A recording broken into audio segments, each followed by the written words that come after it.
Too early this morning. Right. Today I'm going to give you a very shallow journey through the last 2 years for me. I'm going to try and mention as much as I can about how we approach open source, open hardware, education, and things like that really. But really it's going to be a little bit of the story of Pimoroni and Raspberry Pi as I saw it. There'll be a lot of memes, a lot of quotes, a lot of cliches because they're pretty bandwidth efficient at transmitting information to you. So please don't excuse those if you've heard them before. If somebody hasn't heard them, I'll explain it to them. So about 2 years ago, I got incredibly lucky. Well, I love this quote because it has shown to me that the harder you work, the luckier you do get. Some crazy people said they were going to release a computer for $25, which at the time was a bit like saying, yeah, I'm going to solve cold fusion. Because boards at that time, even the kind of cheapest kind of computer development boards were $150 or more. They ran a logo competition and my entry got picked. And that's where everything kind of started changing, really, for me. It changed the industry as well. The Raspberry Pi, when it came out, made an entire industry kind of expand and appear, and it made a lot of big companies kind of really have a little bit of a heart attack. You've got companies like Broadcom, Intel, Texas Instruments, who are worth just billions in market capitalisation, changing their tune based on a small educational computer developed in the UK, which is a really brilliant thing. And although it was good to kind of see these big companies kind of struggling around chasing kind of this little project in Cambridge with no employees, the heart of it is education. So I'm going to zoom out for a second and say there's a pressing global need for education, and there's a couple of reasons for that. Humans are really good at reading, really, really good at it. They're very bad at long-term planning. This means we've got a massive overpopulation and dwindling resources, which is not good. So the solutions are pretty limited to that. You can reduce the birth rate. Again, that comes around to the long-term planning thing. We're really bad at it. Or you can increase the death rate. And people don't like the solutions to that very much, as they're generally war, famine, disease. Not very popular options, even though there's a lot of them at the moment around the world. So the other options are where kind of science generally comes in.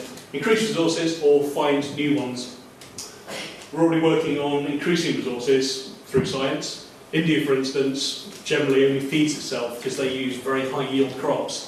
Some of that is scientifically based, genetic engineering, but a lot of that is based on kind of agricultural hackers who've kind of found a way to get the best yields and therefore just adopted best practices, not involving genetically modified crops, not involving advanced fertilisers, just cultivating what they've got very cleverly to increase yields. The other thing is finding new resources outside of our planet. Stephen Hawking quote there, space, the final frontier. It's been 52 years since we first put man in orbit around the planet. And at the moment there are only 3 people in space. In 52 years it seems a bit low really. Check that site for a live update of how many people are in space at any one time. Does it have an API? Quite possibly. It's not scrape the number. Yeah, it's not too hard to scrape that one. It does vary, but yeah. If you get a problem with overflows on that number, then that'll be a great problem to have. Okay, this decade is a great decade of space travel. For the first time, no, sorry, for the 6th or 7th time, Voyager has left the solar system, which is a very interesting science reading as to when you say a thing has left the solar system. But yes, 52 years, and we've got the first thing out of the solar system. We've also had the first corporate project, which was a space taxi, which is good. It was a great achievement watching Falcon dock with the ISS, but still, in 52 years, that's dragging your heels a bit, I think. There are 3 people in space at the moment. In the same time, there seems to have been, if I believe the adverts I see on TV, at least 2,000 or 3,000 developments in deodorant technology. And this is part of the problem. We're quite selfish as a species. We have a lot of scientists who have taken up doing what I call fairly trivial seeming research. Ones that don't get us off the planet, ones that don't feed the planet or get people out of poverty. This, I think, is a real problem. And education, I think, is where this problem comes in. Worldwide spending on cosmetics is over 3 times that on space travel, worldwide. There's the nice little bar graph with no figures, just to show you how big those bars are in difference. Seems a bit of a mismatch there. Again, I think it comes back to that long-term planning thing. In front of you have a problem where space is very nebulous and hard to deal with. The education thing comes in because making knowledge a more commonplace thing, making people explore what's in front of them, look at what they've got in front of them, and be able to maintain and create extra things out of what's in front of them, computers, projectors, cameras, everything like that, means that scientists have to spend less time trying to create developments that help people do that make things easier. We raise the low water level, the base level, the water table of knowledge, such that scientists are then free to do other things. Is the rough theory. It's got a few kind of, odd points there. But anyway, that's the big picture stuff. Now, kind of back to the story bit. So, after the logo competition, which was almost 2 years ago now, as of October the 6th, I was kind of wedded to the Pi project. They had no employees, they relied on volunteers to get everything done. So I was helping them out with kind of doing branding stuff, doing web stuff, and doing design stuff, such as diagrams to the board. I was also earning a living as a graphic designer and a web designer at the time, which was kind of incongruous given what I do now. Launch day came and it was immensely popular, and there were very few cases out there for the Raspberry Pi. And the ones I had there, I had both of the ones that were on the market at that time popular in my hands, and I was there going, yeah, it's good to have something, but they're not quite right. And I spent a few weeks going, yeah, it's not quite good enough, this. Somebody should really do something about this. And it took me weeks and weeks before I went, hang on, I should be doing something about this. And I think that's, again, something about humanity. We spend a lot of time going around, yeah, someone should do something about that. Especially in the Western world in this day and age, we spend a lot of time saying, somebody should do something about that, without thinking, maybe we should try. And that was kind of the click moment. After that, we get to our first open source bit.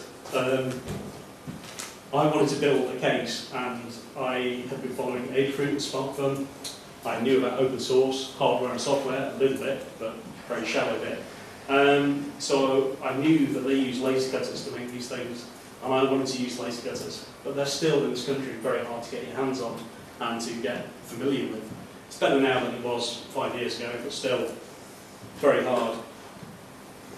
Just at this time, my local hack space in Sheffield called AccessAbility, they got a laser cutter and they started doing Inkscape courses. Now, Inkscape is actually this really incredible piece of software. It's somewhat akin to Adobe Illustrator, but with all the quirks that come with kind of open source desktop software, like OpenOffice. Yes, anyone who's used it, no, they're not quite there, but Inkscape is a really creditable effort. And this was how I first learned to kind of get vectors through the software onto the laser cutter and make the first prototypes in this case. So even then, I was kind of starting to see the benefits of what's called that kind of open source diet. G, the guy who runs our PCB production now, is very keen on what he calls the open source diet. As much end-to-end using open source in everything you do. Coming from a graphic design background, I've kind of been raised on Photoshop and Illustrator, and the way Adobe kind of lock you into the software there, and how expensive it is, and how hard to learn.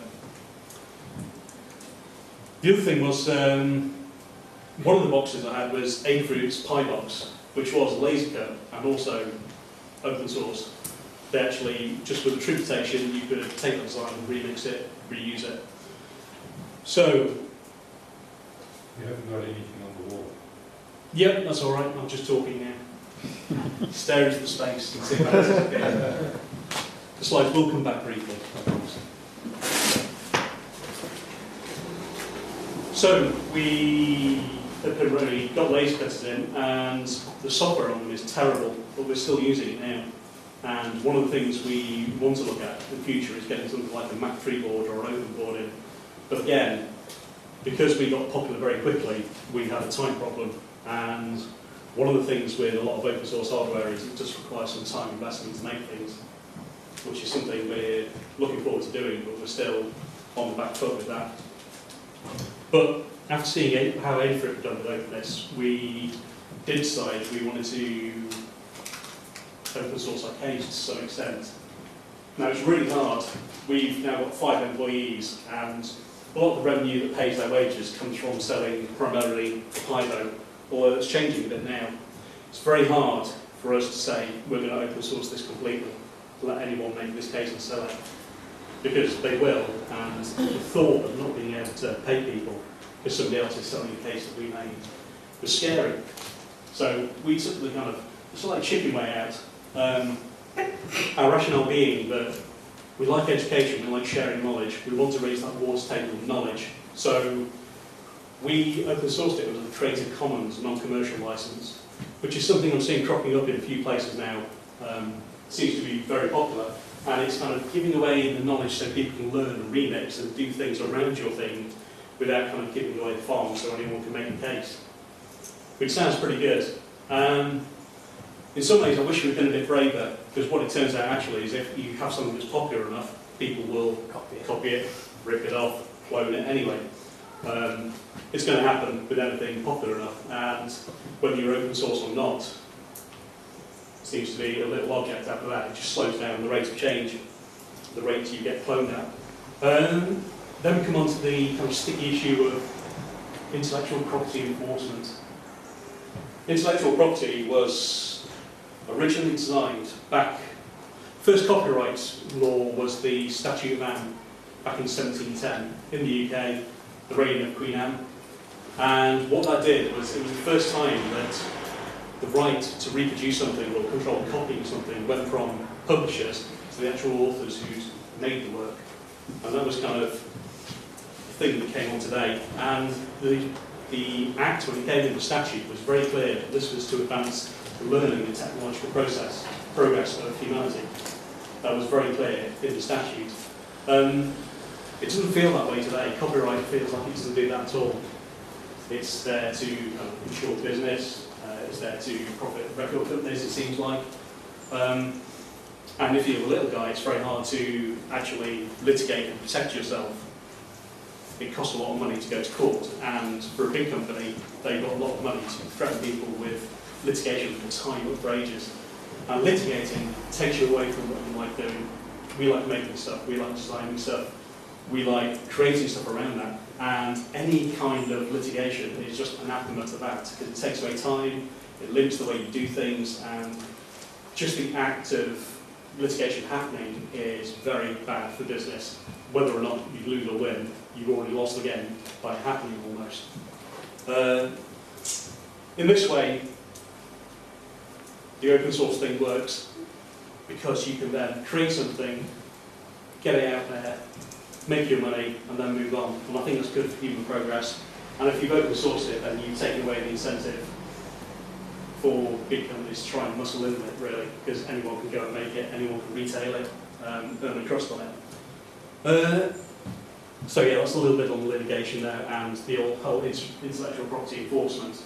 We have actually started recently enforcing our rights as we see them a little bit on things like eBay and on Amazon, because we have in the UK also design right, which is a stronger right that you don't have in a lot of places in the world. In America it's very weak. So we can say this is the 3D object, essentially, things that look like this. We also get protection there.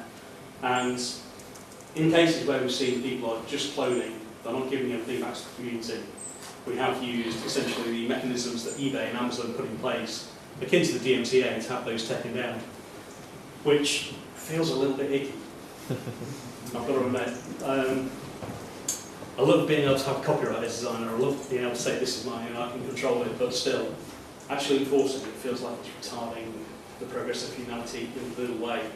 But at the same time, I'm very much of the belief that we will do better with the money people pay for the cases than the cloners or factory in China.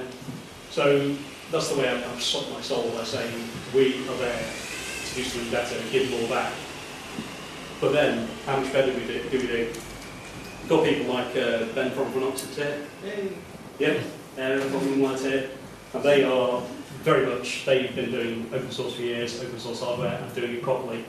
And it's good to see that when we did release that Creative Commons thing, Ben actually used the design to remix and make a plate so you can actually have a breadboard alongside the Pibow, as well as other cases, which was brilliant. That's the kind of thing we want to see. I don't think we'd ever see ourselves actually going to Ben and saying, stop doing that, because that is exactly the benefit we want. But at the same time, we don't want to see people just churning out the case, trying to make a quick buck. That doesn't help us, doesn't help the community, helps them a bit, but I don't think that's why we're all here.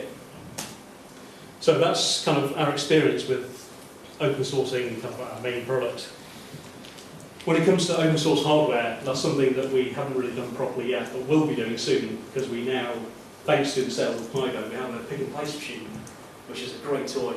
And thanks to people like SparkFun and A-Fruit, there are a load of designs out there that means we can make kind of hobbyist boards fairly easily and legally, which, you know, it's great getting them out there.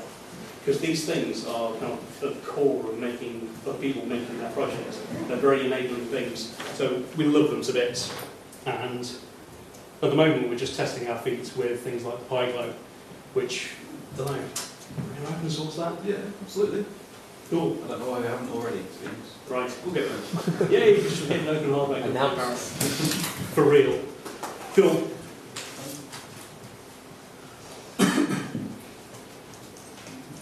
So yeah. Do you want to take questions or wait for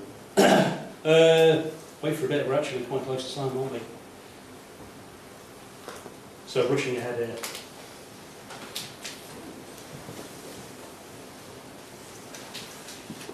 Here's a couple of the remixes. There's the belt that somebody at A-Fruit made, Phil Howard.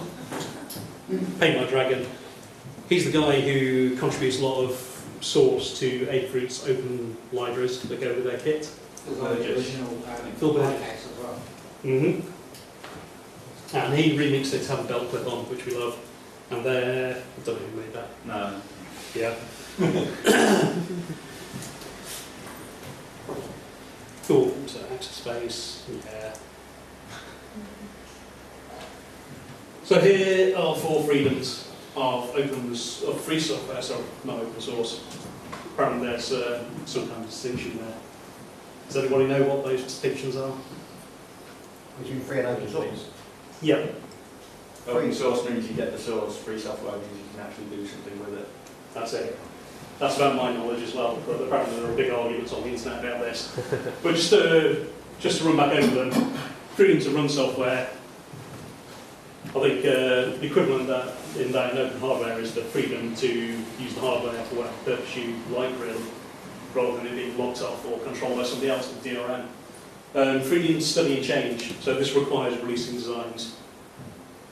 That's the bit we've actually got there so far with Pibow. Freedom to share. We get to do that as well. People can take down the CC design, use it, give it to somebody else as long as they say where it came from, as long as they don't sell it. Freedom to distribute modified copies. We fail on that. We don't allow people to sell completely. So we have restrictions there.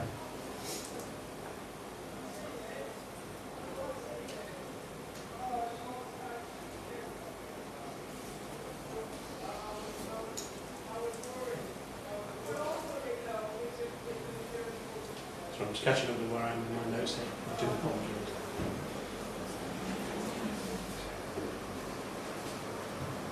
Yeah, actually, great. Yeah. So anyway, the best times in the company have been when we're free to do stuff, play with stuff, make stuff, and create really cool stuff. The worst times are when we've had to do things like the DMCA takedowns, when we've had to do things that aren't fun, when we've had to do things that feel a bit icky. So in that way, we feel that open sourcing is the way to go, even though we haven't yet fully made the transition to being a proper open source hardware company. For the speed we can move by looking at things and kind of tapping into what people like you want to do with stuff, we can keep ahead of stuff, we can keep doing cool stuff, and that will kind of keep us in the living And we can keep sharing code, and we can keep doing things like Pibow, where within a week of release, I think we had 5 people with quality libraries for it, which was just amazing to see, because we didn't want to do that work.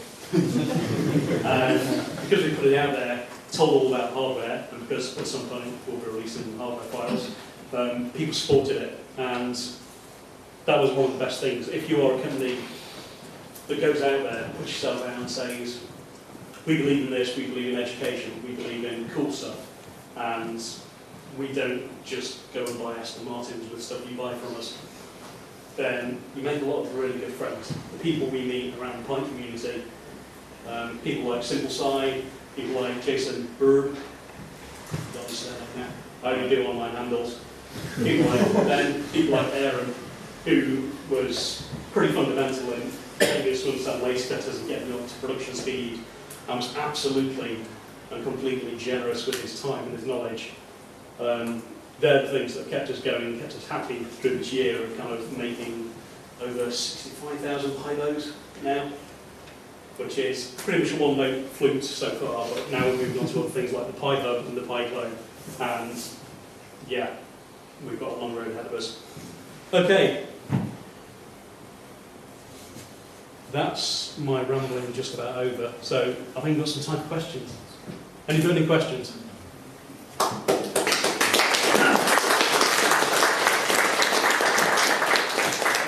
When it came to do the takedowns, did you approach the companies that were kind of doing the production? So were they in China then?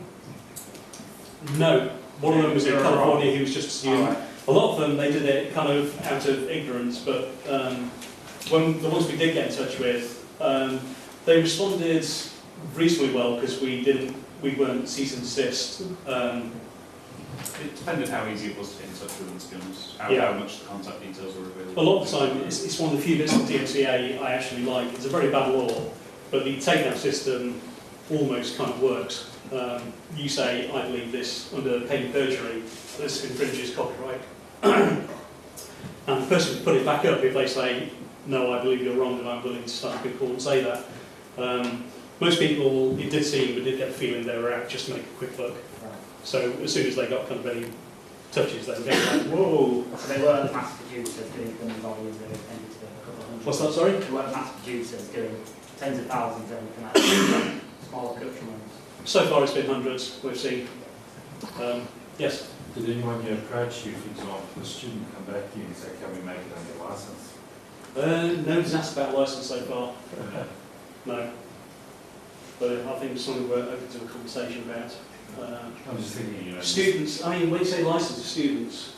Well, the student in the States saying, I'll give you, you know, you have to ship to the States, I can make it, I'll give you a cut. we did consider it, but we like the quality, we like doing more. Sure. Yeah. And to be fair, if they want to go and cut their own, they're welcome to with the open source design. Yeah, students are. This was a guy who just come out and being a student, I think, or was on the way in his final year. There was now becoming an entrepreneur. It's actually gone on to make another case, which is kind of a living hinge, which I don't know if you've all seen it, on a laser cutter. You can cut perspex, you can cut wood in a very kind of filigree shape, which Gareth here knows a lot about. And it will actually, the material will bend based on the way you do the cuts. Have a look at the living hinge online, it's very interesting. But it's now gone on to produce some original work, which I think is doing okay, which is a positive outcome from what something that felt icky. Sorry. Just say a little bit more about the access space stage, what we reached there, how far that took you. Access space, okay, the full story. I went to Fab Lab in Manchester, walked in, and they gave me the tour around, and they said, okay, you can use stuff now. And I was actually a little bit scared about kind of trying to nudge people off the laser cutter or try and get access to it. It seemed like people were very worked out and very fully manned without being kind of bookable. So I actually bounced off Fab Lab through kind of human frailty. Access space are a really inclusive space, and I didn't know a couple of people there, so I walked in and said, hey, I've got a great idea for Raspberry Pi, can I have some laser cutter time please? And I kept doing that for a couple of weeks until I got in and actually got to do some physical laser cutting with a little bit of hand holding, but otherwise kind of, here it is, here's what you do, go for it. That was a process of then, I think, I spent about 14 hours in front of the laser cutter over a couple of weeks, just iterating, and iterating. And I think the whole thing cost about £50 in hard cash. to get perspex mainly, and to give Access Space something for their time, because they are a charity. Does that cover the process? Yeah, it does. Yeah. And Access Space are quite big on that welcoming kind of methodology and just that inclusive thing. So it's very interesting the difference between that and Fab Lab in Manchester. Yeah. That's Fab Lab are commercial, but they do have their kind of non-commercial days that you must share, which again is kind of a nice thing. So no denigration to Fab Lab, they've got a good thing, people use it, and they give back to the community as long as the community gives to them as well, which is really nice. And they're kind of loose about it as well. Access Space, Hackspace is great, but I tend to find in the UK at least they are kind of filled with geeks, which I love because I love hanging out with geeks, but it is the same kind of feeling. Access Space is really inclusive. They support people who are seeking asylum, people who are refugees, and they are truly inclusive as an open media lab stroke Hackspace. yeah. Is anyone doing injection moulded cases in China, and do you fear that? We've avoided injection moulding entirely. We don't fear that at all. Modern Pibow were pretty much the first to market with an injection moulded case. They've done very well for good reasons. Jacob's a really nice guy. No, we don't fear it because the market keeps changing, and whenever something changes, we can change with it. And I think that's about time. So, any more questions, catch me afterwards or catch me at some point during the day if you've got any burning questions on your mind. Otherwise,